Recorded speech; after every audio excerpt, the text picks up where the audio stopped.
सुशासन बनाम जंगलराज, किसके सर बिहार का ताज। 6 नवंबर की तैयारी, कौन किस पर भारी। बिहार चुनाव की उल्टी गिनती जारी है। चुनावी मैदान सज चुका है, सियासी दिग्गजों का जमघट है और चुनावी वादों की बहार है। जनता को लुभाने के लिए हर दल वादों की लंबी फेहरिस्त लेकर जनता के बीच पहुंच रहे हैं। राहुल युवाओं को नौकरी और मुफ्त शिक्षा के जरिए लुभाने में लगे हैं। जैसे यहाँ पे हमारी गठबंधन की सरकार आएगी, जीतेगी और हम आपको पूरी की पूरी तरीके से दम लगाकर बेहतरीन शिक्षा देने वाले हैं।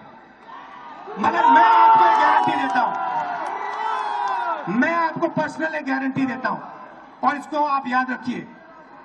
जिस दिन दिल्ली में इंडिया गठबंधन की सरकार आएगी, उस दिन मैं आपको बता रहा हूं कि नालंदा यूनिवर्सिटी जैसी यूनिवर्सिटी फिर से बिहार में खुली। इधर गृह मंत्री अमित शाह सुशासन और जंगलराज की बात कर रहे हैं। जनता को लालू राबड़ी के शासन की याद दिला रहे हैं और तेजस्वी राहुल पर चुटकी ले रहे हैं।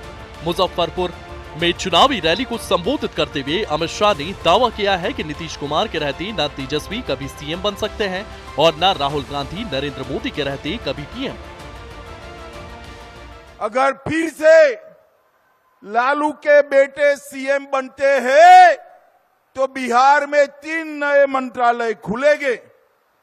एक मंत्री बनेगा अपहरण का इंडस्ट्री चलाने वाला मंत्री, दूसरा बनेगा रंगदारी चलाने वाला मंत्री और तीसरा बनेगा अपहरण और खून को बढ़ावा देने वाला मंत्री।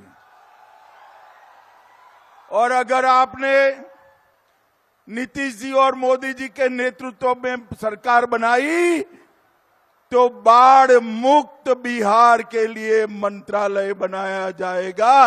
बाढ़ मुक्त बिहार के लिए भाइयों बहनों, लालू जी और सोनिया जी दोनों को देश की चिंता नहीं है। लालू जी की इच्छा है कि उनका बेटा सीएम बने और सोनिया जी की इच्छा है उनका बेटा पीएम बने। मगर मैं मुजफ्फरपुर वालों दोनों को बताने आया हूं, ना तेजस्वी सीएम बन सकते हैं, ना राहुल पीएम बन सकते हैं। दूसरी ओर पीएम मोदी बिहार में पिछले 2 दशक की परंपरा को बरकरार रखने की कोशिश में जुटे हैं। पिछले 8 दिनों में तीसरी बार बिहार का दौरा कर चुके हैं। बिहार के सुशासन को प्रगति में बदलने का ऐलान कर रहे हैं, तो साथ ही विपक्ष पर प्रहार में कोई कोर कसर नहीं छोड़ी जा रही है। राहुल तेजस्वी के हर जुमले को भुना रहे हैं, फिर वो चाहे छठ पर्व का अपमान हो या फिर संविधान की बात हो। हर मोर्चे पर पीएम कमल की कमान लिए सबसे आगे खड़े नजर आ रहे हैं। साथियों, इस संकल्प को पूरा करने के लिए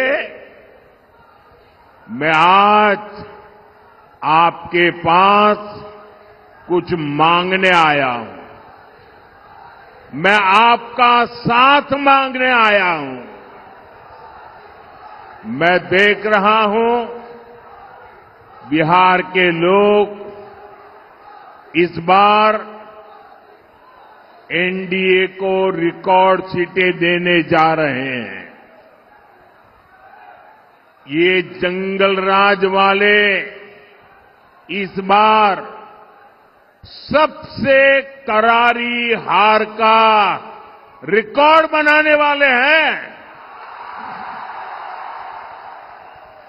क्योंकि बिहार की पुरानी पीढ़ी के साथ ही अब नई पीढ़ी ने ठान लिया है फिर एक बार एनडीए सरकार, फिर एक बार